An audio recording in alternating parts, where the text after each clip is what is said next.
喂，喂，彤彤睡了吗？刚躺下。哦，你今天晚上没有应酬啊？没有。那能让彤彤听电话吗？等一下，彤彤。妈妈，爸爸要讲故事，你跟我一起听好不好？好啊。爸爸，快点开始吧。那我们来讲一个灰姑娘的故事，好不好？好。有一个富翁，他的妻子生下了一个小女孩，以后就去世了。后来这个富翁又帮这个小女孩娶了一个后妈，这个后妈又带了2个女儿过来。后来呢，这个后妈的2个女儿天天叫这个小女孩干活，他们管她叫灰姑娘。什么是后妈？后妈就是不是亲生的。比如说，爸爸如果喜欢一个女朋友结了婚，那你就要叫她后妈。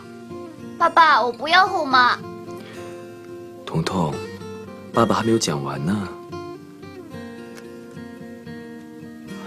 后来有一次王子要在王宫里面举行一个盛大的舞会，他邀了全城的姑娘来参加。他想要在这些姑娘里面呢，挑一个做他的未婚妻。灰姑娘去了吗？灰姑娘在仙女魔法的帮助下，穿了漂亮的水晶鞋和衣服。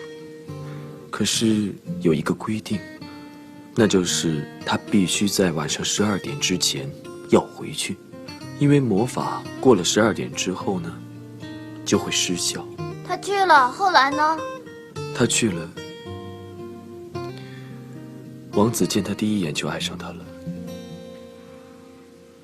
他们2个就这样一直跳舞，直到12点的钟声响起，灰姑娘才慌慌张张的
回来了。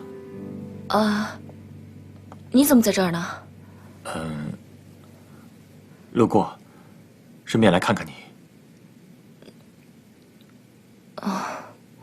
你在这等了多久了？一会儿。我想进去坐坐。哦，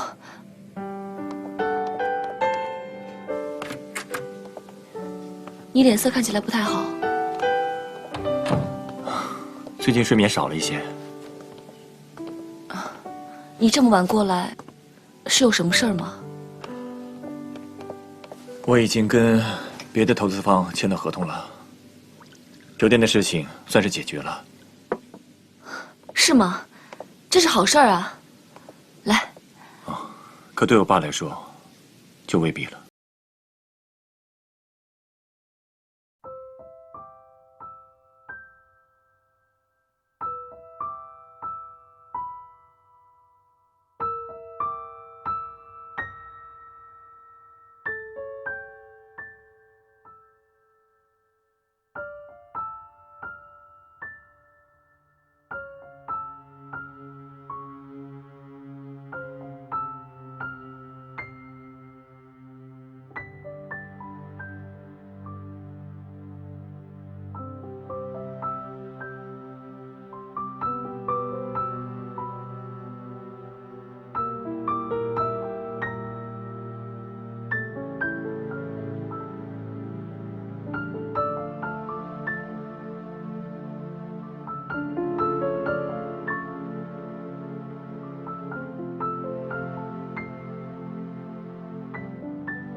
有时候我看到厉仲谋，也会觉得他很可怜。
自从你知道我跟厉仲谋的关系以后，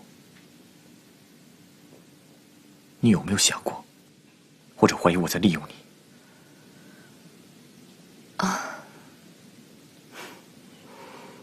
就算是，我也从来没有怪过你。真的不会怪我？有什么好怪的？就好像上次去梁瑞强的舞会，之前我还在焦头烂额，想怎么样才能争取到这个大客户，跟公司有个交代。结果你就叫我去做你的舞伴。这么说来，还不是我利用了你？当我知道你和厉仲谋是兄弟之后，其实我也曾想过，你对我这么好，这么关心我，会不会有你的目的？可是我不怪你，每个人都有他生活的目标。再说，你从来都没有伤害过我，一直在帮助我。梧桐，我相信我的直觉。你是一个善良的人，你一直都把我当做你最好的朋友，谢谢你。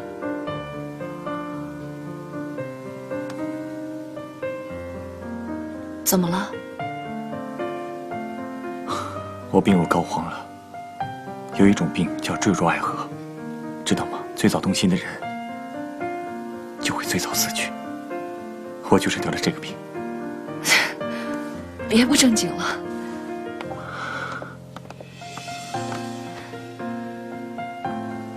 我承认，刚开始我有点想利用你，因为你是彤彤的母亲，我就想撕下她脸上的面具，看看她崩裂的样子。可是后来我一点点靠近你，我就一点点的陷进去。我也不知道自己怎么了，一看到你，就完全忘了最初的想法。要不要试试？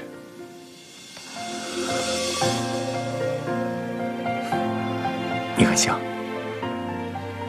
你别再开这样的玩笑了。这样你就紧张了，证明我还有药可救。你别闹了，今天发生这么大的事情，你应该快点回去跟你的父亲说一下。你记得不要跟他吵架，也不要着急，有耐心一点。哎呀，好了，你别站在这里，快回去休息。